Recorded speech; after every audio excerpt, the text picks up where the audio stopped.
Hello, everyone. I am Melissa Forziat. I'm a keynote speaker and the host of this Halt and Catch Fire rewatch podcast. Now, when I speak, my topic is something that I call Take the Doughnut, which for me is another way to say carpe diem. It's all about going after the things that you want in life. Something that I wanted to do this year was to rewatch the show Halt and Catch Fire, but this time talk about it with other people. And so the way that this has been working, initially this all started as doing episode recaps and covering the episodes one by one. And then I began doing interviews with cast and crew. And now I'm really excited to expand this universe and do some special bonus subject matter related interviews related to the show Halt and Catch Fire. For those of you who are brand new to the show, I am going to keep this as spoiler-free as possible, and Bill, my guest, will help me do that as well. But we'd like to sort of inform you about a little bit about what the show is about, but also give you context through the lens of sociopathy in business. So that's a subject that we'll be looking at today. Now, my guest for today has a lot of information on this subject. Bill Eddy is the High Conflict Institute's co-founder and chief innovation officer. While pioneering high conflict personality theory, he's the National Conflict Resolution Center's senior family mediator for 15 years, also a certified family law specialist for 15 years, and a licensed clinical social worker therapist for over 12 years. He's also the author and co-author of over 20 books, manuals, and workbooks. Welcome, Bill. It's so good to talk with you. Thank you so much, Melissa. Glad to be on and talk about all this. You are exactly the right person to bring in for a conversation like this. I not only for your knowledge about sociopathy, but that's just one of the many things that you're able to speak on when we look at the lens of this show as well. Tell us more about your background.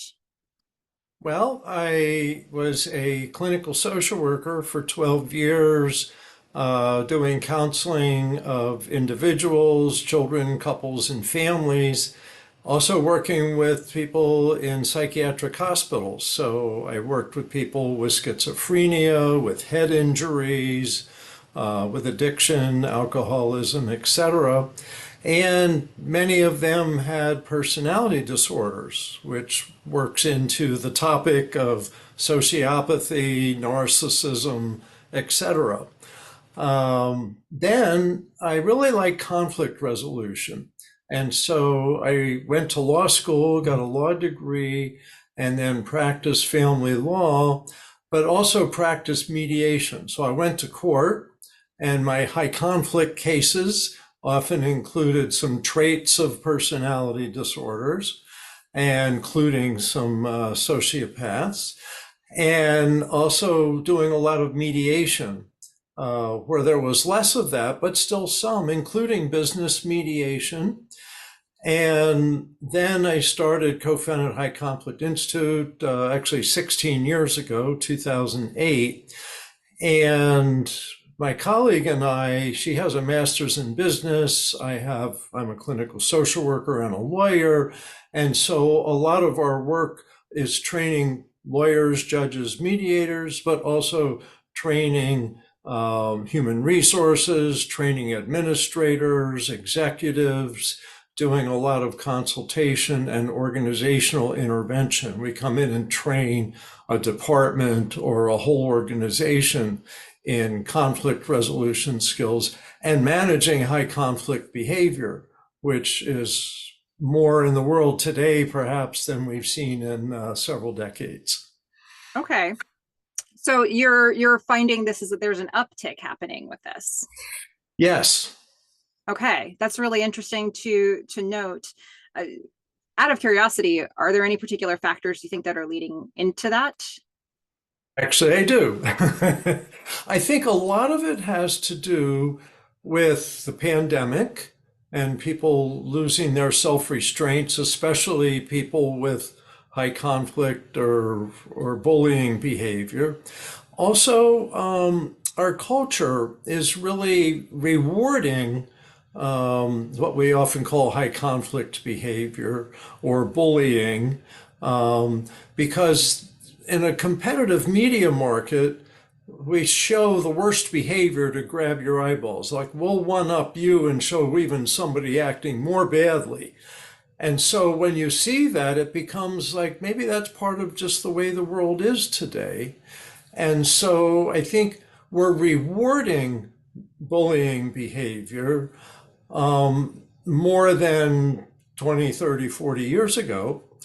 And we're lifting a lot of restraints. We're encouraging, innovation is an area where people are encouraged to come up with new ideas and to push their ideas through. And so it's a fine line between what's really good and what's actually not so good. I have so many follow-up questions, but I'm going to try to stick to the lens that we're looking through here. Maybe I'll be able to weave some in along the way. One of the areas that we're looking at for this conversation is sociopathy. I think in order to have a conversation about that, we need to know what that actually means. So how would you define a sociopath? Okay, and this may be a little confusing at first, but I'll try to make it simple. There's three words that overlap. One is sociopathy, another is antisocial personality disorder, and they overlap almost completely. So I often define sociopathy with characteristics of antisocial personality disorder. But then there's a third, and that's psychopathy, psychopath. And people say, well, what's that? And that's maybe a quarter of this group. So I'm going to talk about sociopaths and antisocial personality disorder as essentially two names for the same set of behavior. And for practical purposes, managing your life, watching out for people, dealing with people with these characteristics, the label doesn't matter that much. So antisocial personality disorder, in the diagnostic manual for mental health professionals, which I am as a licensed clinical social worker, has 7 criteria, and they include things like conning and deceitful behavior, being aggressive, extremely aggressive, lack of remorse, high risk-taking, disregard for the health and well-being of others, like even hurting them and just like, oh, well, they got hurt, tough luck, or hurting people and enjoying that, getting some pleasure out of that. So they have there's 7 characteristics. I'm not going to go through them all because I don't want to teach people to diagnose antisocial personality disorder, but there's a wide range of how severe it is. And so people may have some traits, people may be very severe. But one other characteristic that's different from other mental health diagnoses is that they have to have showed signs of this by the age of 15. And so what happens is this may be somewhat more of an inborn pattern of behavior, and that's where families come in, father to son may pass that on. But generally, it's just, maybe child abuse, abusive history, maybe genetic tendencies, maybe tolerance in families growing up. Hey, that's funny. Look at how he beat up that guy. Look at him. So all of these things may end up with someone having some of this by the age of 15 and having a full-blown sociopath in adulthood. So think sociopath, antisocial. Psychopath, maybe a quarter of them has their own kind of checklist of behaviors, and they kind of overlap, but they're kind of like sociopath on steroids. So that's the definitions that I want to give you. Okay. So in a business setting, what are some of the nuances that you might see with a sociopath? First, let me just mention that sociopaths, maybe 40 or 50% end up in legal trouble, like in the court system, in prison. There are studies showing maybe 40% of them, 40% of prisoners have an antisocial personality, have sociopath. They have a pattern of behavior that lasts maybe through a lifetime. Now, in business, so the other half that don't end up in legal trouble, people go, well, where are they? Many of them are in business. And the reason seems to be, for example, lying and deceit and conning to some extent may help people in business. That the aggressive behavior may help people in business to some extent. A lack of remorse may help you beat out the other guy and get further ahead. So these kinds of characteristics, the drive, leadership, they like being leaders because they like dominating people. And so they're kind of, and some from birth, you really track them from birth. They're driven to dominate the people around them. They get into business. They alienate a lot of people that work for them, but they get a hard core that sticks with them, and they dominate other businesses, maybe destroy other businesses on the road to their own success. Remember, lack of remorse. But the other characteristic I want to mention is charm. And charm, really, people love charm. They love to be charmed. They love to be told they're special. And when they do that in the business world, it can really be very effective, at least in the short term, until people see what's going on underneath all of that. And I don't want to say charm's a bad thing, but charm is a warning sign. And you need to check out, is this charm on top of abusive behavior or charm on top of a real person, and this is who they are and there's no secrets here? I feel like I wish I knew you 10, 15, 20 years ago in my life, Bill. There are a couple lessons I've learned the hard way that I think I could have learned by reading your book, or any of your books, really.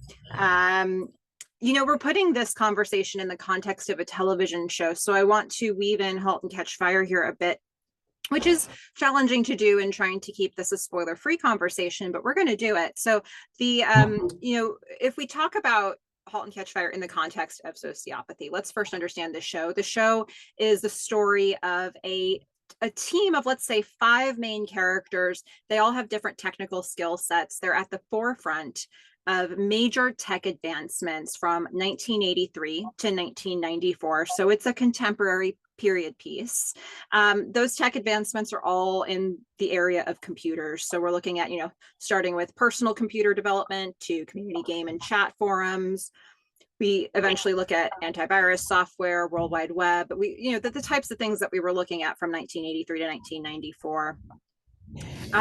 The show has 4 seasons, but for this conversation, to keep it spoiler free, we're going to just look at the first season. And specifically, there are a few male characters who you might say are particularly ruthless businessmen in different ways. And in forums about the show, the subject of sociopathy has come up in conversation about one of the characters, whether that's right or wrong. But I'd like to look at the 3 different ones because, if we describe them, just give a profile of them, it might help us explore, in your opinion, is this somebody who's exhibiting the characteristics of a sociopath, or maybe one of the other high conflict personality types that you've been researching in your life.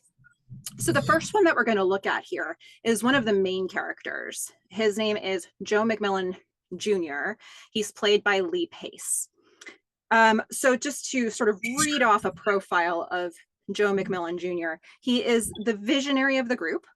He's a very effective salesman. He has his finger on the pulse of good business ideas. He almost has like a crystal ball that can see into the future of what's going to make sense. He's very skilled at bringing the right people together to form a team who can execute his ideas. In his background, he worked for his father at IBM, but he leaves that job. Starting from the pilot episode, we find that he has more of an entrepreneurial spirit about him. He's an innovator. We also see in the first season, we have a sense that he had an emotionally abusive father who emphasized excellence and possibly even punished weakness. Joe, having said that Joe is good at assembling a team, He does have a tendency to manipulate people into doing what he wants, even in an elaborate fashion sometimes. And sometimes it might have been on the table for him to just be straightforward and ask them for help and to get that help, but he tends to go the manipulative route instead. Um, he often lies in response to personal questions, even with those closest to him, sometimes so that the audience isn't sure what's true. And then when he's pushed, especially by his father, he does tend to exhibit anger and has destructive tendencies. He has a history of destroying his life and environment and rebuilding somewhere new. Um, but he does have a variety of relatively strong personal relationships throughout the series. And I will say that across the series, his character does grow and change. So as much as I just said there, I really did write this down to try to make it not spoilery for people who haven't seen the show, because he's such an interesting character. But Bill, from what you're hearing here, in what ways does Joe show or not show sociopathic behaviors? What else are you seeing about this character? The first thing that always jumps out is the lying. Lots and lots of lying. That's one thing special really to sociopaths or antisocials. Because, like, for example, narcissists, and there's often some overlap here, narcissists often exaggerate, but they're not known as really big liars. They're just make things bigger than they are. Sociopaths can totally fabricate an event, things that aren't real, people that never existed that help their story to convince other people, events that never happened. They can say a wonderful, nice person is an evil monster and give 10 examples that you go, oh yeah, they're an evil monster, except none of those examples are true. So lying is one of the biggest characteristics that jumps out at me from what you're saying. It's not surprising that he's a team builder, a leader, a visionary. And I want to say that with personalities, and you mentioned other personalities. So my book, 5 Types of People Who Can Ruin Your Life, I talk about this as one of the 5 personalities. But all of the personalities may have really good skills in some area of life or area of work, and may have a difficult personality or personality disorder. So they're not 2 separate things. And what we see is some sociopaths are brilliant and some are really not very smart at all. The petty thefts that end up in jail a lot of the time and just get themselves caught, and you go, what is that? Well, that may be a sociopath who's not very smart. But we see them in business. Some of the most brilliant sociopaths succeed for quite a while in business. And so leadership, being a visionary,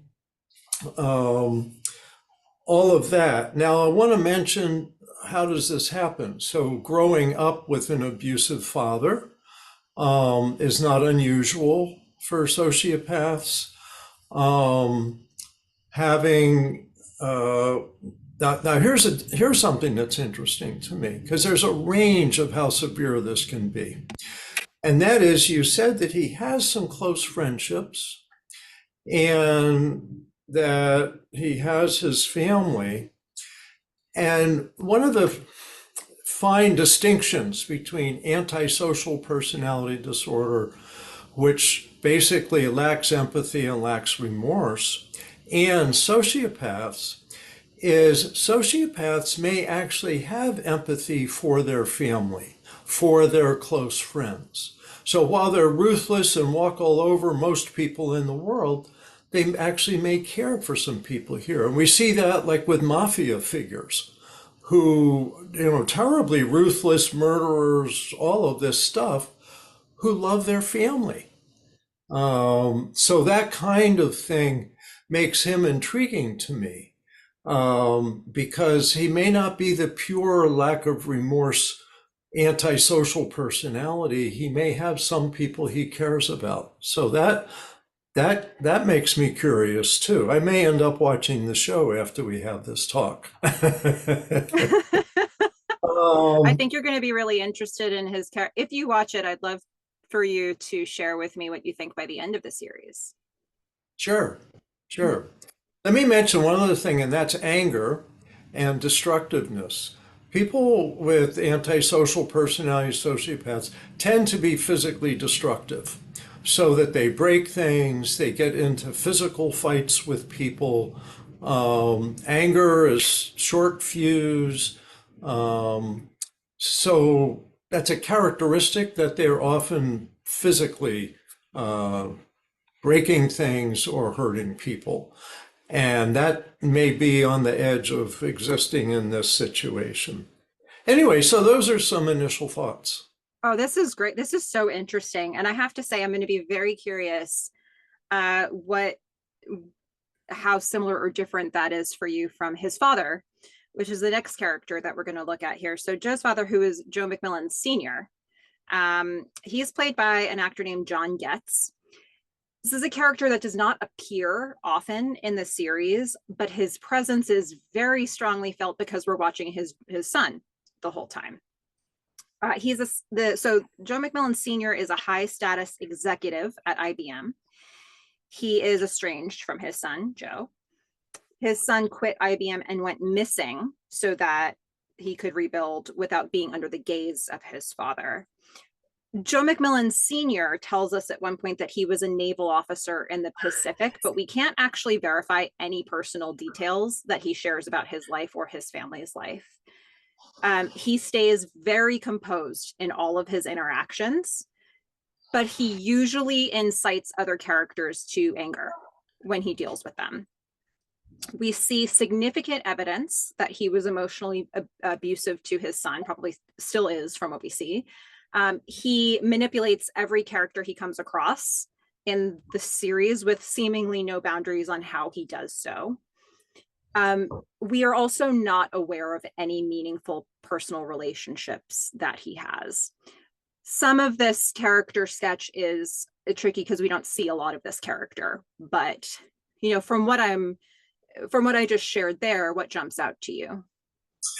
Well, first of all, the genetic tendency that of all the personality disorders, and there's actually 10 personality disorders in the diagnostic manual for mental health professionals, and antisocial personality is one of the 10.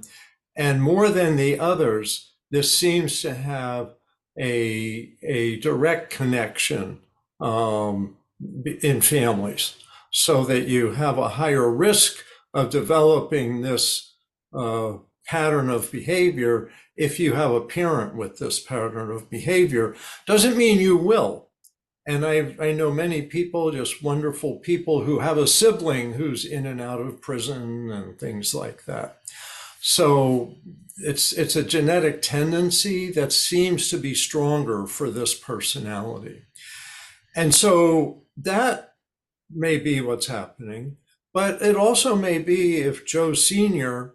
was abusive to his son growing up, and especially emotional abuse, because in many ways that's worse than the physical abuse. I've had clients tell me that the emotional abuse growing up by a parent was worse than getting hit and kicked and all of that. So that may be why Joe Jr. has the personality that he has. Maybe genetic tendencies, maybe from his early childhood experiences, but it's not unusual to see a connection here like that. Now, you said he can be very composed. And that's one thing about sociopaths, is they can have such a good surface, competence, friendliness, control. And so I mentioned they can be violent, but they can also they can really control themselves for a period of time. And that's why we say if people are dating that they should wait a year before committing, because they can cover up behaviors like this maybe for 3 months, 6 months, usually not for a year. So he may be very composed in public, around the company, but in private, he may be physically abusive. I wouldn't be surprised. That he's estranged from his son. It's interesting that people with personalities like these attract each other and repel each other. And that's some of the high conflict divorces I've dealt with people like this, one or both parties with this personality. They just come together so tight and then they blow up so big.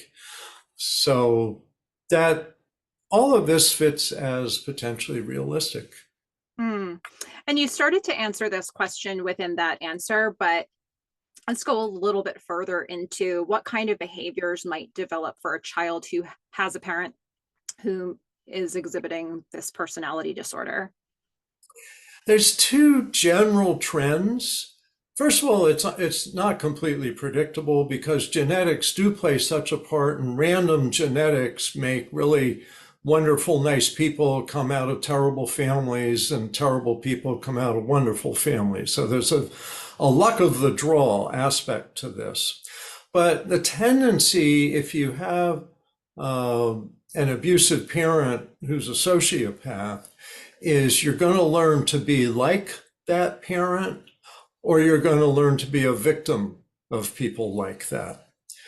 And there was, there was a show, I'm trying to think of it.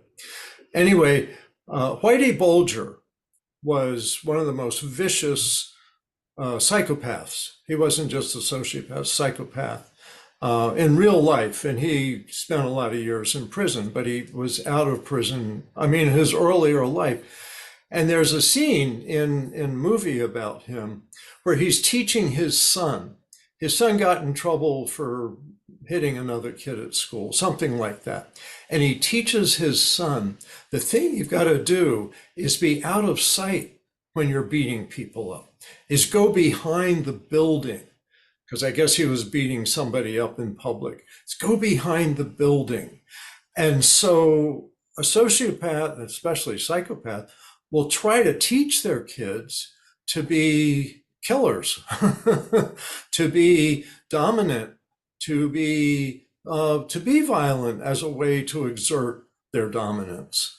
And so that's kind of what can happen. But they also can be squashed and grow up a victim and be the person, like if there's several siblings, there may be a hero child and a victim child in the sociopath's eyes.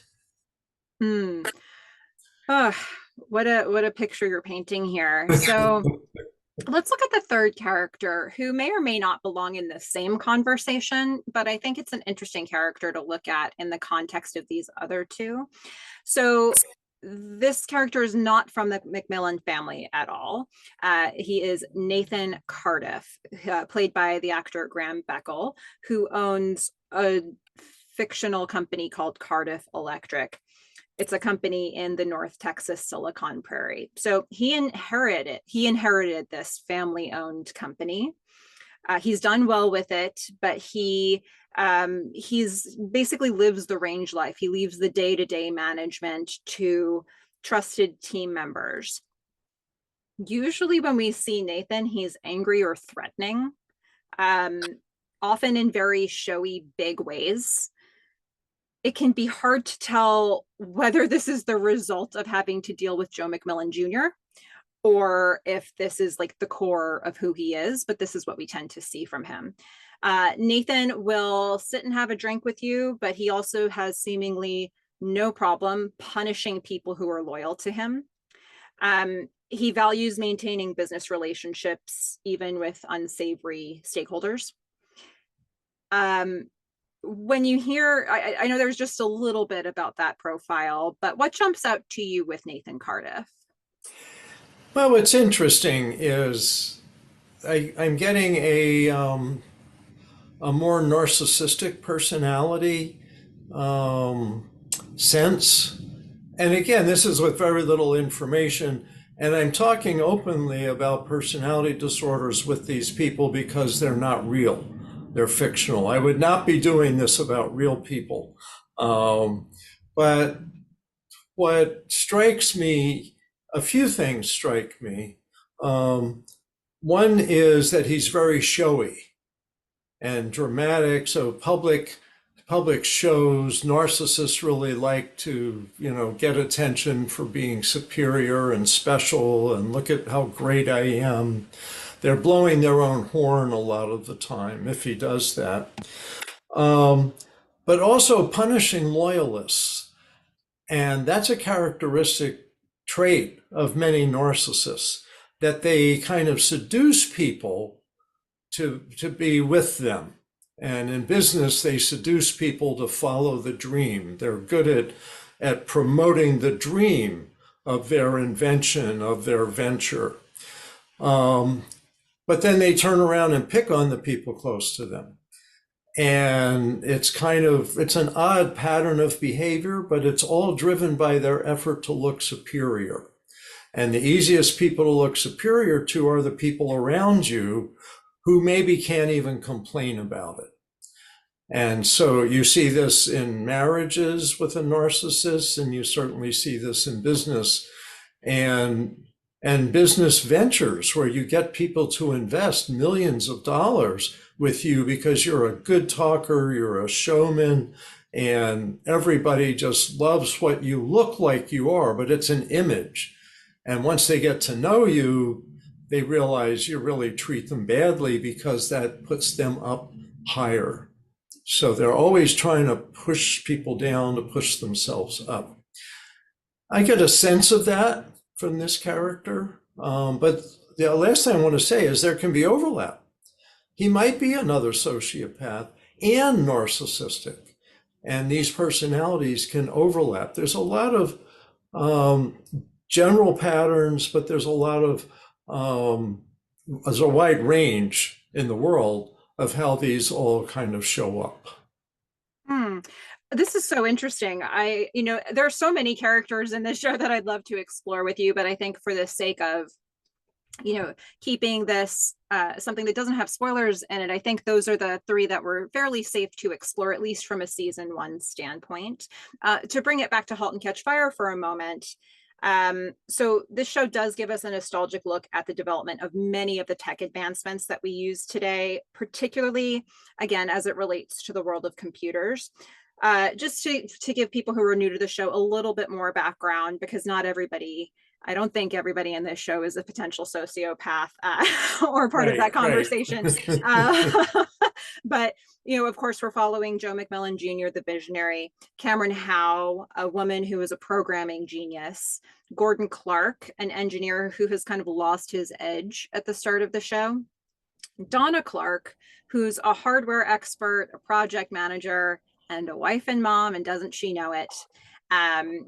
John Bosworth, who's a salesman and a storyteller. Those are the 5 main characters that we follow.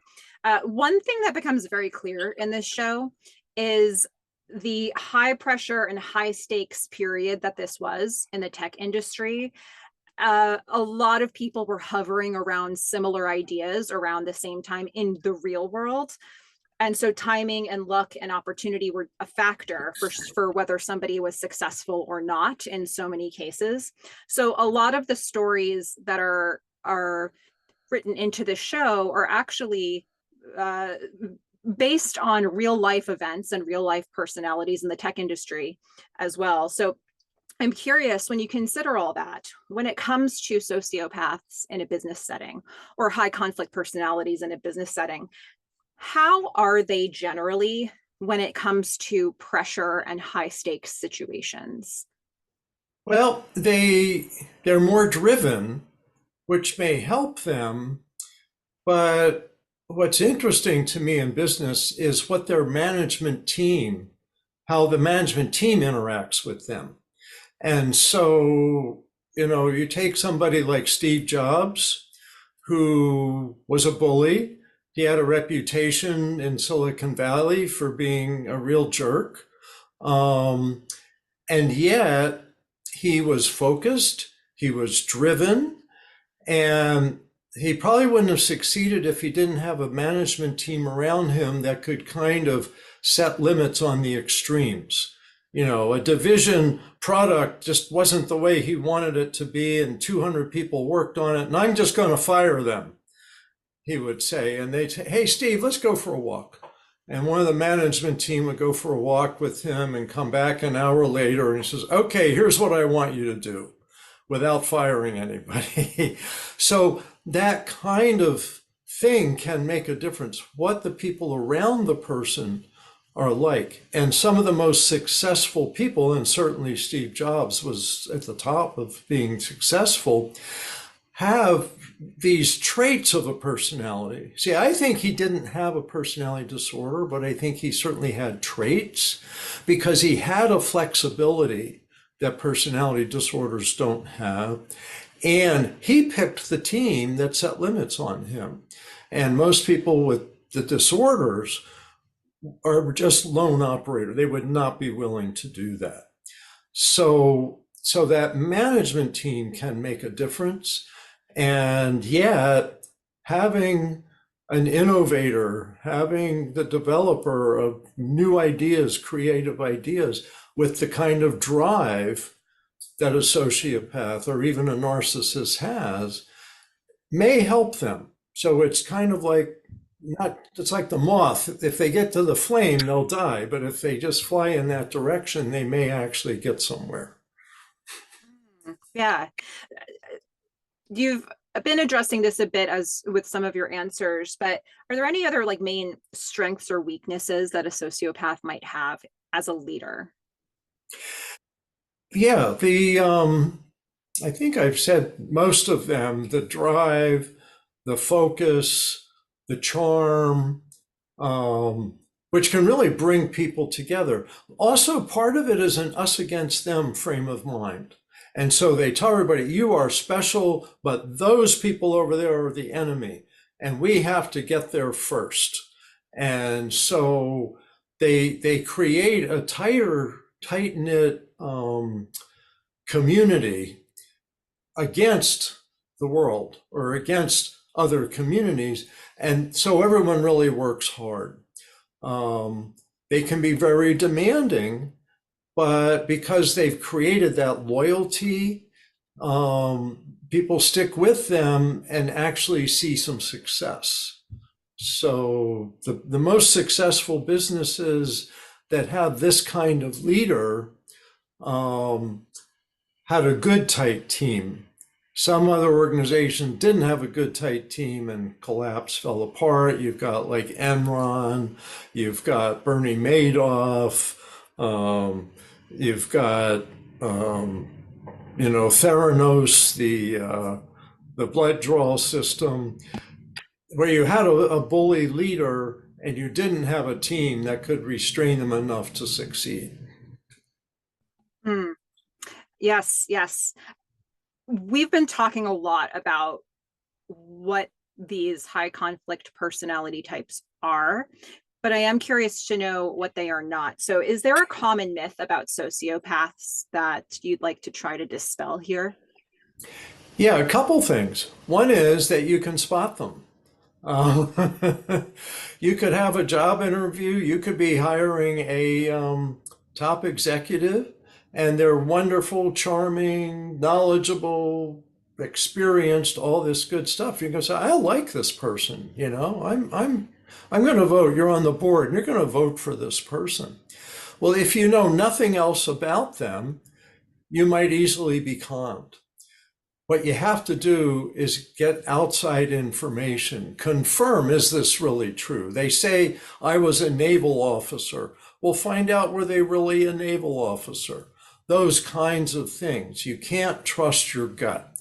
And that's a mistake that people make with all the personality disorders. They say, oh, I can tell people, I get a gut feeling. No, because they're, especially sociopaths, are invested in deceiving your gut.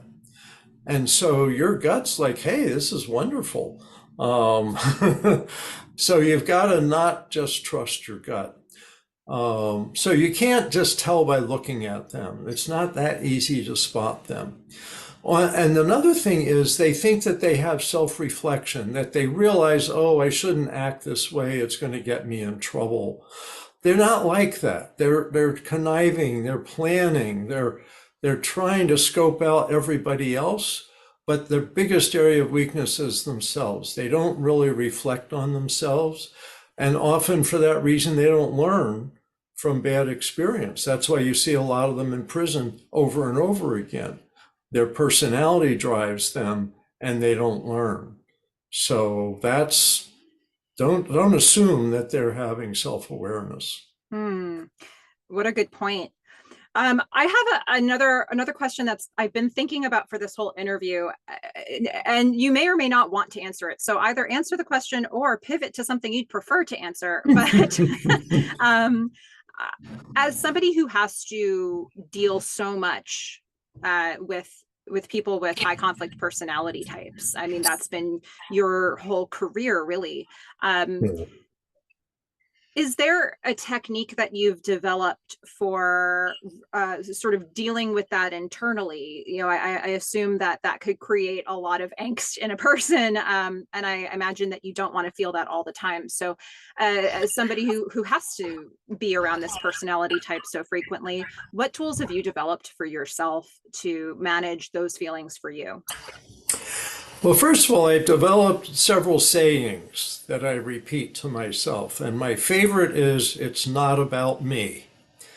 And since I work with clients, organizations, couples, etc., it really is about them, what's going on. But they often, when I work with high conflict people, at some point turn and try to blame me. Say, well, you should have fixed this bill, or you should have done this faster, or made it cost less, or whatever. And I'm just reminding myself, not about me. This is them. This is their personality, and they lack skills. And so it's not about me. And that's another one is it's about their lack of skills. That some can learn skills and some can't. But one of the biggest features of high conflict people is blaming others. And so I get blamed for stuff that has nothing to do with me. And I just pretty much can ignore that and stay focused on the task at hand and actually turning it around so I can see what's up with them and how can I help them. So they often are self-defeating. So it's not about me, it's about their lack of skills. Often the issue is not the issue. Dominance may be their issue, or fear of abandonment. People with borderline personality disorder, that's one of the 10, like are difficult in relationships, sometimes physically abusive, like domestic violence and stuff, because they don't want to lose their partner. And it's a paradox. You would think, why would they hit somebody so that they wouldn't lose them? Well, just picture what a 3-year-old would do.